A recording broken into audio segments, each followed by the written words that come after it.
On s'est précipité vers l'endroit, mais il n'était pas accessible.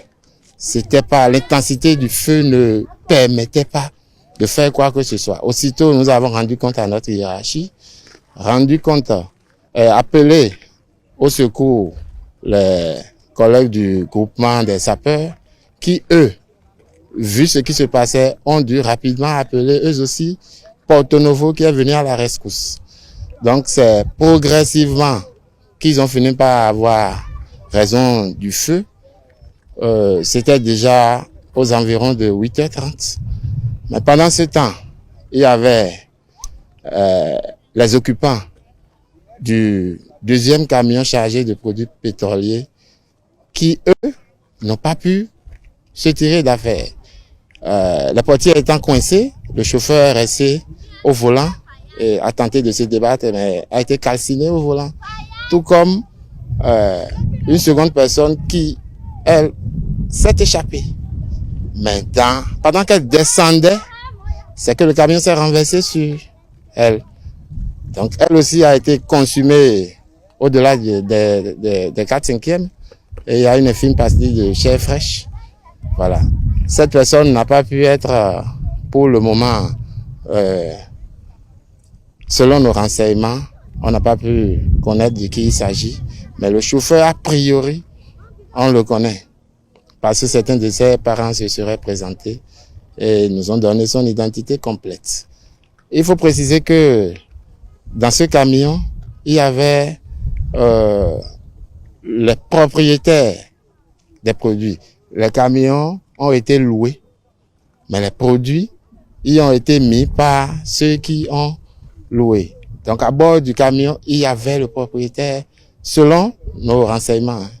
Il y avait le propriétaire aussi qui est brûlé au 3e degré. 4 personnes au total ont été brûlées au 3e degré et ont été envoyées au CNHU.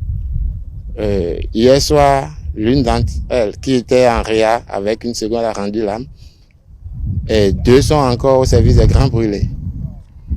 Donc au récap, c'est qu'il y a eu lors de l'accident 4 brûlés 3e degré, 2 morts calcinés. Voilà le bilan. Pour ce qui concerne les infrastructures, la route nationale 3 a été décimée. Elle a fondu, le goudron a fondu sur 350 mètres au moins. Certains poteaux électriques ont été totalement noircis. Je voudrais profiter de l'occasion pour présenter mes condoléances à la famille, aux familles éplorées et lancer un appel à toute la population, pas de Kobe seulement, du Bénin en général, que le problème de chargement hors gabarit, ça crée des dommages. On invite nos populations à évaluer ces risques et éviter de prendre vraiment ces risques-là. Donc je pense que c'est vraiment dommage.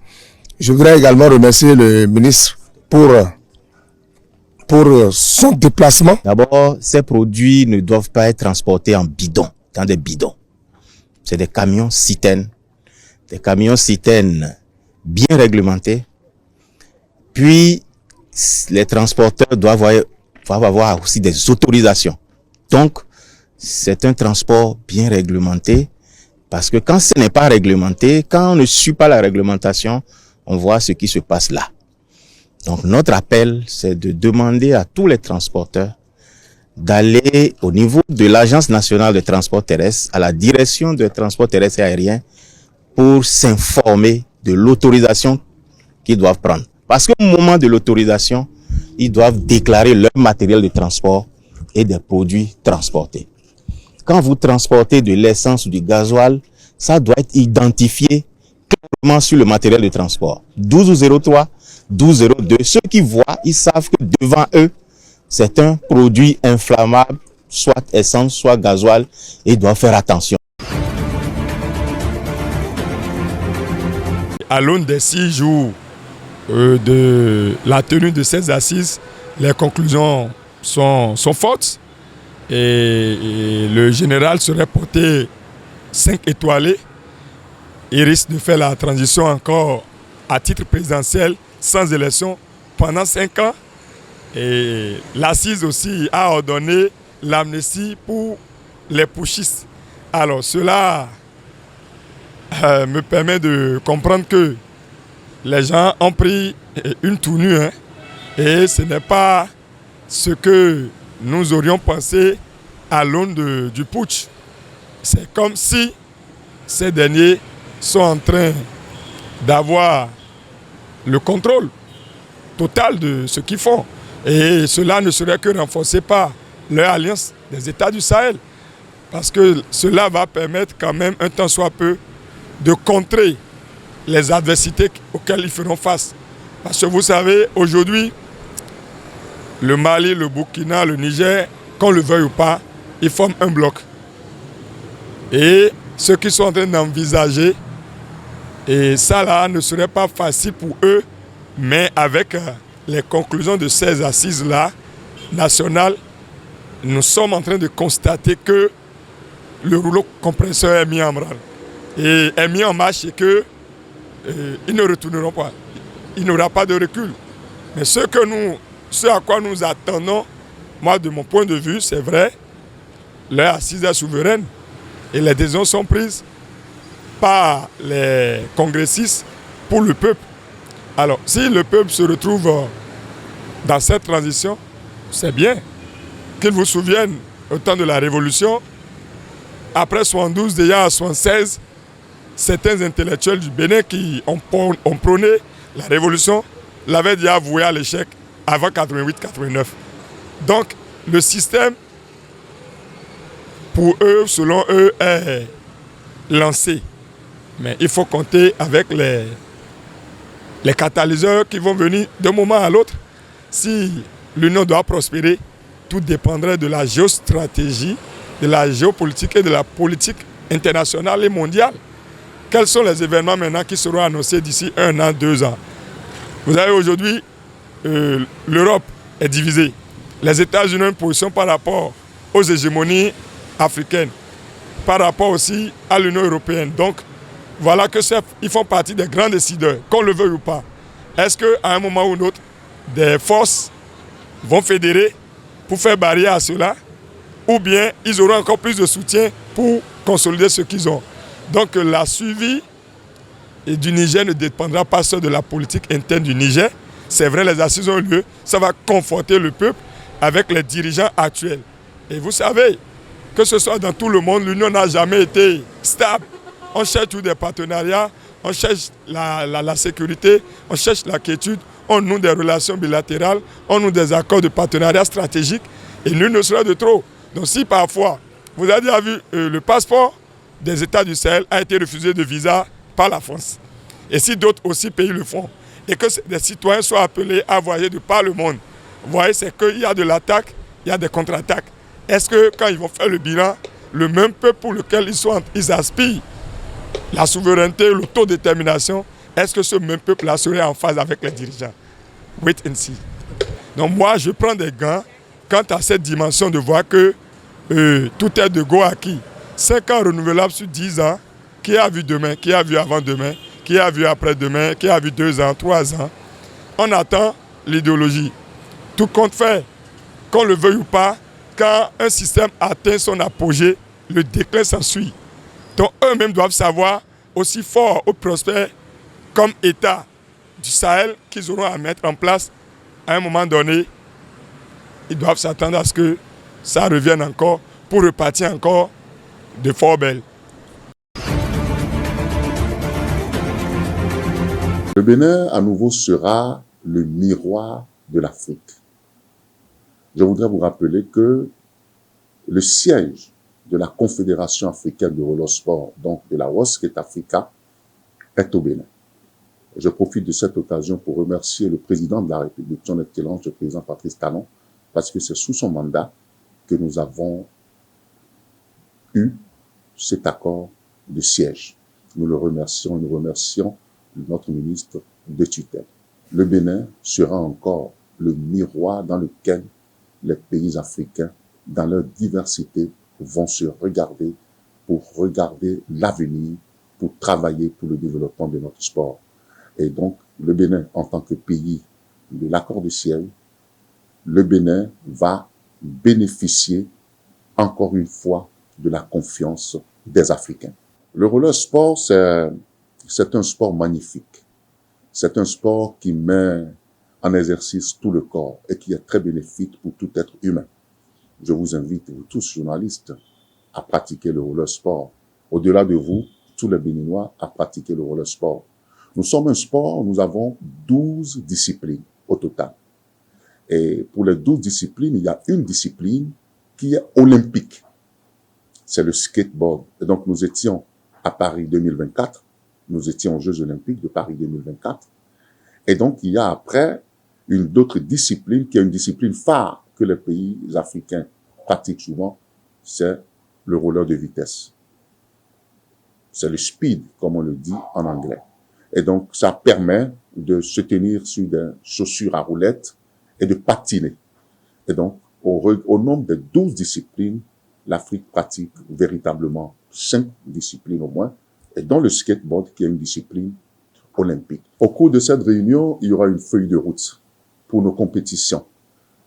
Pour nos compétitions à venir, et déjà nous organisons notre championnat de 2025 dans 2 différents pays. Les pays vont confirmer à l'occasion de cette réunion. Et donc, nous prendrons de grandes décisions. Nous allons adopter notre plan de développement. Nous allons également adopter certains tests pour l'instance continentale. On va adopter certains tests et puis nous allons remettre les pendules à l'heure.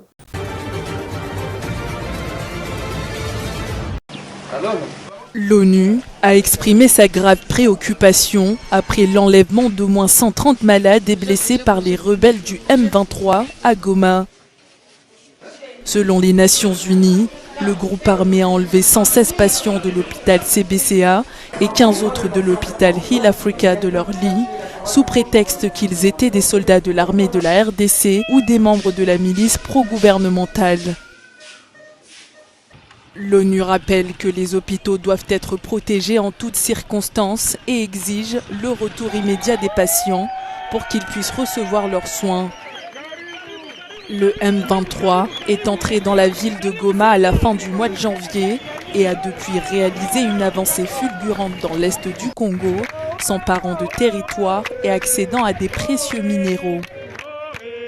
Depuis janvier, environ 7000 personnes ont été tuées dans l'est du pays et près d'un demi-million d'autres se sont retrouvés sans abri après la destruction de 90 camps de déplacés lors des combats, selon le gouvernement.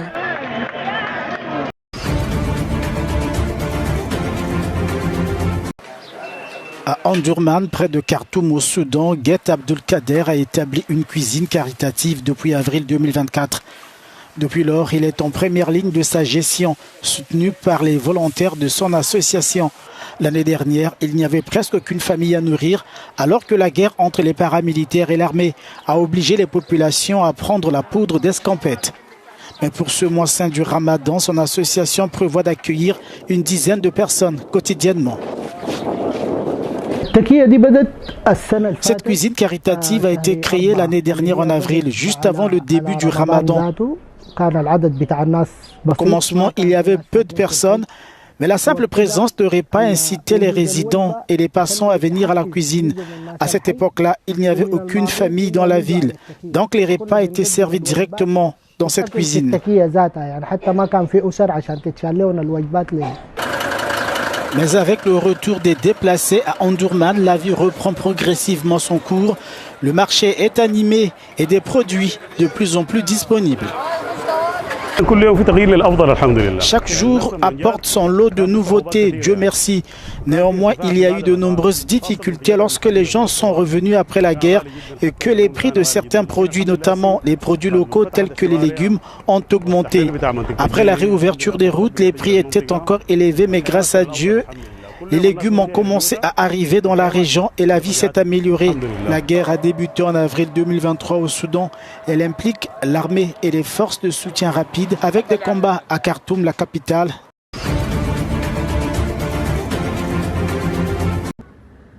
L'Agence des Nations Unies pour l'enfance a déclaré mardi que 221 enfants ont été violés par des hommes armés au Soudan depuis le début de l'année 2024 à ce jour.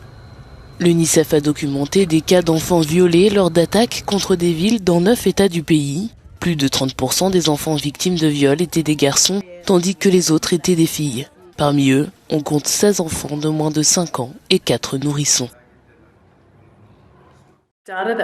Les données que nous avons obtenues des prestataires de services au Soudan nous montrent que ce phénomène est très répandu, qu'il s'est produit dans 9 États rien qu'avec ces 221 cas de viol, dans 9 États dans tout le pays, y compris Guédaref, Kassala, Al-Dezeira, l'État du Nord, le Nil, Khartoum, le Kordofan du Sud et 2 des États du Darfour. Et je pense que c'est un exemple du fait que cela est utilisé comme une arme de guerre au Soudan par toutes les parties au conflit et qu'aucune femme ni aucun enfant n'est en sécurité. Depuis que la guerre au Soudan a éclaté en avril 2023 entre l'armée et ses rivaux paramilitaires, les forces de soutien rapide, avec des batailles à Khartoum et dans tout le pays, des violences sexuelles et des mariages forcés d'enfants des 2 côtés ont été rapportés. C'est une signature qui marque une nouvelle étape dans le conflit qui déchire le Soudan depuis près de 2 ans. Les forces de soutien rapide et leurs alliés ont signé ce mardi une constitution de transition qui les rapproche de la mise en place d'un gouvernement parallèle.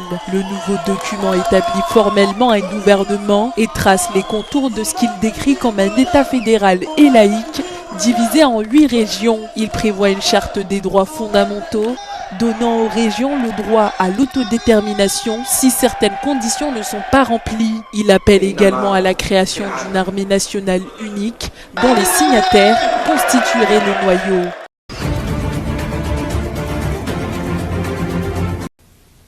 Ces 2 Kenyans soupçonnés d'avoir commis un meurtre contre un Britannique ont été placés en détention par la justice de leur pays lundi pour une durée de 21 jours. Campbell Scott, 58 ans, était arrivé au Kenya pour une conférence avant de disparaître. Les 2 suspects doivent être placés en garde à vue au poste de police de Capitol Hill et de Kilimani pour une période de 21 jours. L'affaire doit être jugée le 24 mars de cette année. Le corps de la victime a été retrouvé dans un sac le 22 février à 110 km de Nairobi. Les circonstances de la mort du Britannique n'ont pas encore été élucidées, l'autopsie n'ayant pas été concluante selon un expert.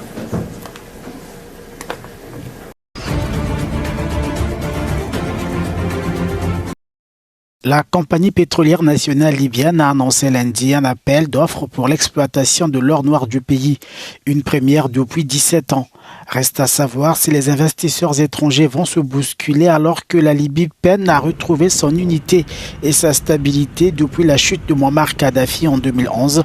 En août dernier, le pays a perdu 700 000 barils par jour, les exportations ayant été interrompues en raison des rivalités concernant la Banque centrale.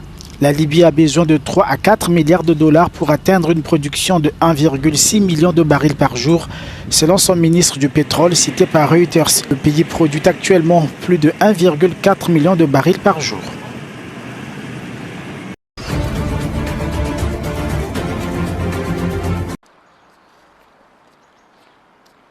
Aux côtés de ses avocats, Michel Platini est arrivé ce lundi matin au tribunal pénal fédéral de Moutenz en Suisse.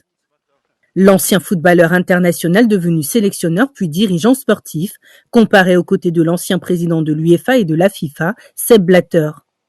Pour ce procès en appel, les 2 hommes sont accusés de fraude, falsification et détournement de fonds. Les accusations portent sur un paiement de 2,21 millions de dollars à Michel Platini, effectué par la FIFA et approuvé par Sepp Blatter.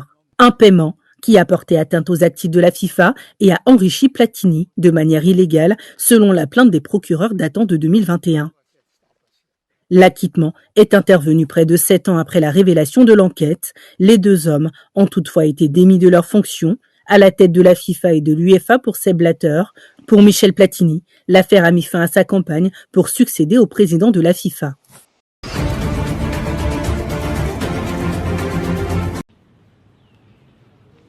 Après que le pape François a subi 2 nouveaux épisodes de crise respiratoire aiguë et a été remis sous ventilation mécanique non invasive, le Vatican a affirmé mardi matin qu'il a dormi toute la nuit et qu'il se reposait. Les médecins ont extrait des quantités copieuses de mucus de ses poumons dans un nouveau revers de ce qui est devenu une bataille de plus de 2 semaines pour surmonter une infection respiratoire complexe et une pneumonie. Dans une mise à jour tardive, lundi, le Vatican avait déclaré que les épisodes étaient dus à une accumulation significative de mucus dans ses poumons et à des spasmes bronchiques. Le pape François est resté alerte, orienté et a coopéré avec le personnel médical. Le pape n'est pas hors de danger puisque son pronostic reste réservé. Les médecins n'ont pas précisé si son état était stable, mais ils ont parlé des crises au passé, suggérant qu'elles étaient terminées.